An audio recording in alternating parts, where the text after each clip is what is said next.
Industry के 80% Motors सिर्फ एक टाइप के होते हैं और वो है 3 फेज इंडक्शन मोटर। अब सवाल ये है कि ये मोटर इतना पॉपुलर क्यों है और इसके अंदर होता क्या है। आज के वीडियो में इसी को समझते हैं।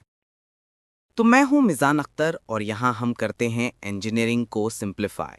इंडक्शन मोटर का सिंपल मतलब है ऐसा मोटर जो इंडक्शन इफेक्ट से काम करता है। मतलब रोटर में करंट सप्लाई करने की जरूरत ही नहीं होती, वो ऑटोमेटिकली इंड्यूस हो जाता है।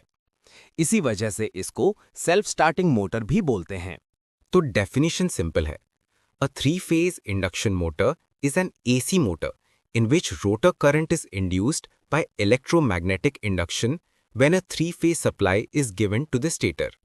या हिंदी में, जब हम 3 phase AC supply stator winding में देते हैं तो एक रोटेटिंग मैग्नेटिक फील्ड बनता है। ये फील्ड रोटर में करंट इंड्यूस करता है और रोटर अपने आप घूमने लगता है। अब सवाल है कि रोटर में करंट इंड्यूस होने के बाद वो घूमता कैसे है।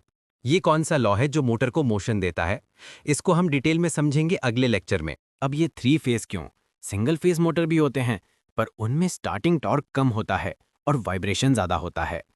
3 फेज सप्लाई से मोटर स्मूथ चलती है, वाइब्रेशन कम होता है और एफिशिएंसी ज़्यादा होती है।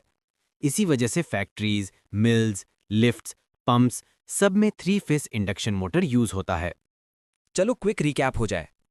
3 फेज इंडक्शन मोटर यानी एसी मोटर जिसमें रोटर करंट स्टेटर के रोटेटिंग मैग्नेटिक फील्ड से इंड्यूस होता है। रोटर में current Faraday's law of electromagnetic induction के अकॉर्डिंग जनरेट होता है। रोटर पे लगने वाला मोशन लॉरेंट्ज फोर्स लॉ के बेस पे होता है। 3 फेज सप्लाई मोटर को स्मूथ और एफिशिएंट चलने में हेल्प करती है। अगले वीडियो में हम देखेंगे 3 फेज इंडक्शन मोटर के टाइप्स, स्क्विरल केज और स्लिप रिंग रोटर, और साथ ही समझेंगे कैसे ये फैराडे और लोरेंस लॉज रोटर को घुमाते हैं।